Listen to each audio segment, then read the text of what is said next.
Hi, I'm Mr. Huber, and in this video I would like to talk about a simple trigonometric equation. We've come across equations like these many times so far, especially when we talked about trigonometry in the right-angled triangle in year 4. Well, how did we solve an equation like this? That was quite easy. Well, first set your calculator to degree mode and then arc sine of 1/2. We use the inverse function, so arc sine of 0.5, well, that's 30 degrees. Alpha is 30 degrees. Do we need a calculator for this? No, because we have this table here. We know sine of 30 degrees is 1/2. So if sine is 1/2, then your angle must be 30 degrees. So you could have used this table. Well, the table gives us one value and the calculator gives us one value.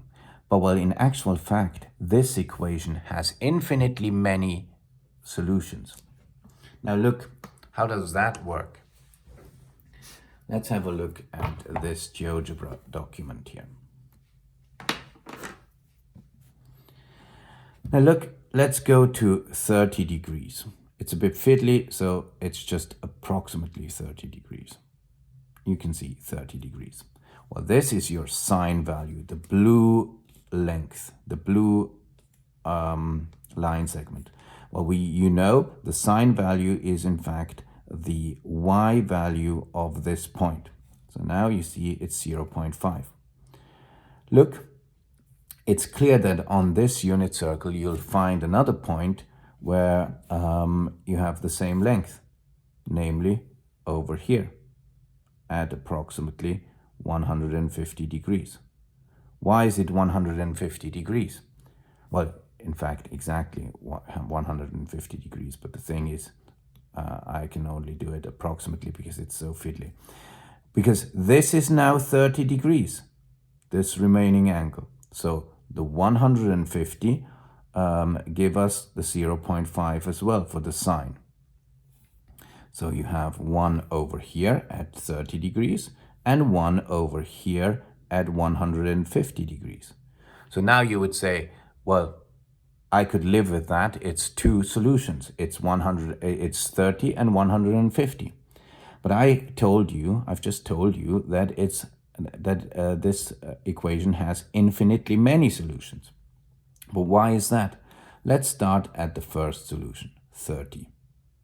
But then, if you add full turns, 30 degrees plus 1 full turn, you're at 390 degrees. And you do again have the 0.5 here. If you go to 150 and you add a full turn, that's 510 degrees. You have the same thing. So 1 full turn, 360, plus 150, that's 510 degrees, and you're here. So, and your y value here of this point is 0.5 again. So for both solutions, 30 degrees and 150 degrees, you have in actual fact infinitely many solutions because you can add or subtract full turns. Well, what does that mean, subtract a full turn? Well, 360 minus 30 degrees. Look, that's minus 330. Minus 330, you're here. Or 360 minus 150 degrees, that's 210. Minus 210. 150 minus 360, that's 210 degrees. 150 minus 1 full rotation, that's minus 210 from here to here.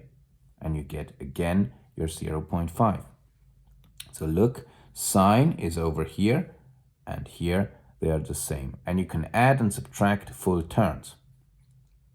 That means that you have infinitely many solutions to the equation sine. Let's just show this again. sine alpha is 1/2.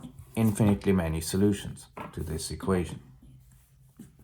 Now look, you could say, well, the line segment, the blue line segment, is 0.5 also down here. But you can see it's in the negative, so the y value will be minus 0.519.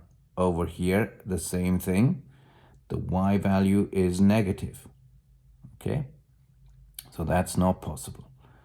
But you have the two basic solutions, the 30-degree basic solution, the 150 basic solution, or it's 180 minus 30. These are the two basic solutions, and then you can add full terms. So let's write this up. Look, you could say 30 degrees, and then you continue. K times 360 degrees. Well, you add or subtract 360 degrees. K is an element of Z. So you could actually say with K is equal to 1, alpha would be 30 degrees plus 1 times 360 degrees, one full turn, that's 390 degrees. Or you could say alpha is, with K now minus 1, 30 degrees minus 1 times 360 degrees, that's minus 330 degrees. That would work too. So you have infinitely many possibilities. K is equal to 2. Alpha is 30 degrees plus 2 times 360. That's 2 full turns, 720, plus 30 is 750 degrees. So we have infinitely many solutions from this basic solution, 30 degrees. That's the first. These are the first infinitely many solutions. Then you have the second basic solution. Well, that's just 180 minus 30 degrees because it's symmetric with respect to the y-axis. That's 150 degrees plus K times 360 full rotations. So alpha is 150 degrees plus K times 360 degrees, K an element of Z. That's your second part of the solution. So as a recap, you could say alpha is either 30 degrees plus K times 360 degrees, or alpha is 150 degrees plus K times 360 degrees. And you'll get infinitely many solutions. Please make sure that K is an element of Z. So you can add and subtract only full rotations, because Z are the whole numbers from all the negative numbers to all the positive numbers. So from minus infinity to plus infinity, all the whole numbers. So you can plug in, for example, for K1, so it's 150 plus 360, that would be 510 degrees. I hope it wasn't too difficult, and see you in the next one.